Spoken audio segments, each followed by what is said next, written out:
Now back to the show. This is The Law Show on CL 650.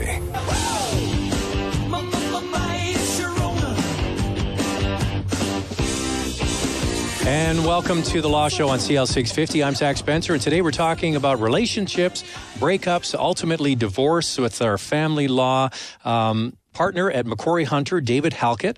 And it's great to have you back on the show. In the beginning, we talked a little bit about the trends you've seen since you started practicing in 96. And you've been at McQuarrie Hunter since 2003. Have you seen a trend towards sort of prenups or cohabitation agreements? Yeah, they went out of, cohabs went out of favor for a little bit based on what our old statute said. There was a section that kind of made things different if you had one. So what's changed? Now that it applies to all couples, the Act, the Family Law Act, since March of 2013, and the fact that what you bring in to a relationship can be excluded property, people are now wanting an agreement to say, okay, here's what I brought in. I'm fixing the amount and the total and the value now, and how to deal with it if we break up, if it goes into joint names or whatever. You put in a cohab to say, here's what's going to happen if we don't stick it out for the long term. And this must be common with second marriages. Oh, yeah, because for sure. you've maybe lived with somebody for a while, you've sold a house, you have a substantial amount of money that you're bringing, or you've inherited money, those sorts of things. There are exclusions anyway, right? Yeah, there are. But, it's better if you have it in paper so that there's no argument later that here's what I brought in. At the very least, it crystallizes what you brought into the relationship. For example, if you had living parents and they decided to gift you, say, $100,000 to maybe buy a condo or something like that, then you would need to have it written down that was a gift from your parents. It wasn't for both of you. Exactly. And the agreement would say that this is mine regardless of what happens later on. We may split the balance, but I get the first $100,000 back. A lot of people do prenups and marriage agreements for a second marriage also to protect their children from the first marriage. Because it seems like a lot of the times when they have more money at the second one, they're a little bit older. They don't intend to have any more children, but they want to protect the children from their first marriage. So you, a family law lawyer, but do you do these as well? Yes, I do. And they actually form 20% of my practice. Really? Because there's a lot of people when they want to get married, they want to make sure that they don't have to fight down the road. And sometimes paying $3,000-4,000 for a cohab in the first place is better than 30 or 40 after to get around what could happen to you. Is there a cohabitation or prenup that it runs out? Is there a time where it doesn't hold validity? No, although the longer you're together, the court may look at it a little differently. So if you got a prenup at 21 and you were together for 50 years, the court may say, well, how important is this prenup? You based everything as if it wasn't there. But they don't expire. And it's just whether or not the court finds it to be unfair at the end of the day. So you got to make sure you disclose what assets you have and liabilities, and that both parties get independent legal advice as to the nature of the agreement, and then it should be valid in perpetuity. And we've talked already about the massive increase in property values. You mentioned $350,000 for a house in Surrey now. 1.3 is not uncommon for a detached home, and we're seeing that trend. And I know some realtors and people in real estate that say parents are giving children money to help them get started. So is that good advice to have all that written down? Yes. You want to make sure it's a gift letter and it's to the one person only. You'd also want to make sure if the parents say, look, if you break up, I want it paid back, that you have that's covered as well. Because often there's a fight down the road as to whether or not it's a gift or it's a loan. And if there's no paper, they may assume. Well, maybe when the son and daughter-in-law were getting along, it was a gift. But then one leaves, and now they don't like that person anymore. Oh, well, now it's a loan. Exactly. And there's no way to really know the difference. So if you are the parent giving the money, make sure that it's and you want to say, look, it's a gift, make sure that's in writing. If it's a loan, make sure it's in writing and get either a mortgage or a promissory note or something, just some written evidence as to what your intention was. Okay, so now agreements about children. I'm guessing this is with pre-existing children from a different marriage, or no? Agreements respecting children can be how are the maintenance going to be paid, what's going to be paid, what's the guardianship, etc. You can do a written agreement. It's not binding on a court, though. Unlike an agreement with respect to division of assets, which can be binding on a court, the court has the ultimate authority over children, and they call it parens patriae, which really means I'm acting like a parent and I'm protecting these children.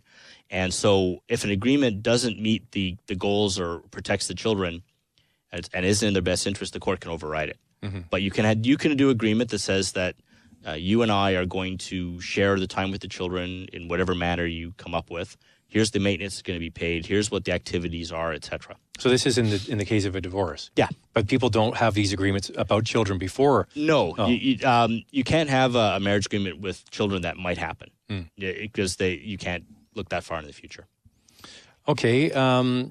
What I mentioned it before the break. What do you do when somebody first comes in? So walk me through. I come to you and I say, David, I found you. I listened to the show on Sea Isle. I am calling you up. I want to come in. What happens? Okay. Well, first thing is when someone contacts me, I put them through to my assistant, and she takes all the basic information of the two parties and does a conflict search, because we have to make sure we only have acted for one of the parties and that they haven't consulted any other lawyer in the office. Now, that's the whole firm, or is that just the family law department? The whole firm. So you could have somebody working on your tax stuff for your business at McQuarrie Hunter, and then you say, I'm sorry, we can't represent. Yeah, that could be a conflict. Sure, okay. So then the appointment's set up. They come in. We have a flat rate in our department for the first time they come in. Mm-hmm. And it's less than my hourly rate, but they come in and that's an all-in. They get about an hour of my time. But before they meet with me, they actually fill out a form that gives, again, the basic information in written form, plus their assets, liabilities, names of the children, etc. And then I meet with them and I sit down, and we usually try and do it in one of the boardrooms with a nice view. And because it's more of oddly enough, it's a calming thing it's a nice day, you see mountains, it gives you something to talk about. So they'll come in and I'll talk about the view I have. Like someone came in earlier last week, I said, I can see all the way to San Juan Islands, all the way up to the mountains from my side of the office. Then I'll sit down and a general question, what brings you to see me today? And as I said earlier in the show, that sometimes 20 minutes later, they catch their breath, right? Exactly. Because, they may have been with someone for 20 years and they get an hour to find out what their rights are. And there's a lot they have to say before they even have a chance to ask me any questions. But it's actually, I like it when they do talking like that, because I get an idea what they're like, and I can have a pretty good idea what their issues are going to be, and I can frame it in my head for when it's my turn to talk. You see the flags that might come up. Right? Exactly. Right. And just having done it for this long. Yeah. And then what happens? They become a client, and then you have regular meetings with them? Well, yeah, so at the end of the meeting, I'll give them their various options, whether it be to start a court action if I think it's necessary at the time to protect themselves or their children or assets. So it might be something like someone's being violent, for example? Exactly. So there may be a need for a protection order. Right. Or there may be a risk of someone dissipating assets. My husband has said he's just going to transfer the money to the Cayman Islands, or my wife says she's going to run away to the States with the children. There may have to be a need for immediate action, right? Exactly. But usually, I say, okay, if they decide they're going to retain a lawyer, I'll send out a certain package for them and with various letters and requests for information that I come up with on each file as to what they need. But so you need to know all the financial statements, right? So send them away with some homework to set out a list of their assets, liabilities, documents supporting same, etc. And often I'll write a letter to the other party and say, look, I've been retained by X person. We'd like to try and keep it out of court. Please get your own lawyer. Please provide me with this information, and then we can sit down and see if we can resolve it without the need for court. Now, what's the percentage of people that come in that don't know where that stuff is, that are in the dark? And you mentioned, you have a multicultural community in Surrey, maybe more so than other parts of the city, that you have maybe a spouse that doesn't have any information about the bank statements, insurance, any of that stuff. Does that happen? Oh, yeah. It happens more often than I wish it did. Mm-hmm. Because it just creates more work and more cost for everyone involved. So how do you make sure you get the real information, not what the other person wants you to see? Yeah. Well, often it's amazing the person has some idea as to what might be there. Mm-hmm. So I'll request a financial statement from the other party. It's a sworn document setting out their assets, liabilities. It could be sworn, but they might withhold stuff. Right? Yeah, well, you always have to look at everything with a cynical eye. As lawyers, I don't think we believe anything that anyone tells us, from the other side. Mm-hmm. We always have to be critical of it. But then we will ask for backing up documents. So they say they have a business. They say, I don't make any money on it. Well, they may not make money, but it may own a building that's gone up in value. And so you get, or it might have income, but they write everything off in the business, right? So we get backup documents from there, their bank statements, their credit cards, because sometimes someone says, I have no money, but you've seen all the cash flowing through their own bank statements or their company bank accounts. It's okay. So you say you made $20,000, but I see $300,000 going through your accounts in a 6-month period. Or you're driving a Cadillac Escalade. Exactly. And, how do you pay for that lease every month, right? Exactly. Like I had someone years ago I was acting for him, and he said he made $18,000, and he drove in with a Hummer, a brand new Hummer. It was like, well, I know that cost you $100,000. So, it doesn't always mesh. So it's getting as much information as we can so that we can then give our clients advice as to what possible outcomes are, because you can't agree to something if you don't know what you're agreeing to. Now, someone that's coming to see you, what is the number one thing they want? Is it typically the money? Or is it revenge, maybe? But you don't deliver that. But is it money, children? Depends if they have children, I guess.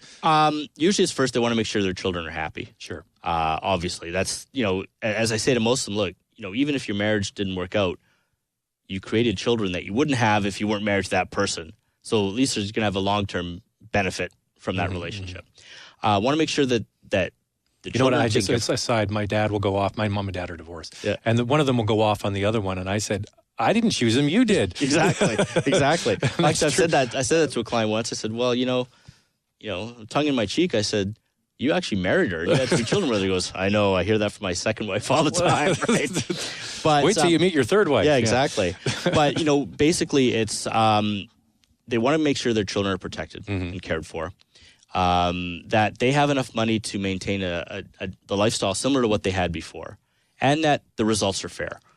Some people, like as you said, they come in, they want to revenge and they want to really nail their spouse for whatever reason. But over time, they realize, just be fair. Just get on with it. Exactly.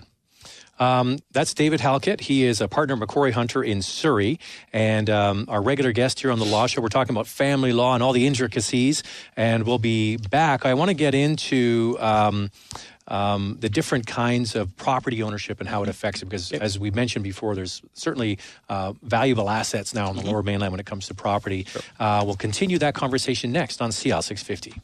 There's more of the show still ahead. This is The Law Show on CL 650.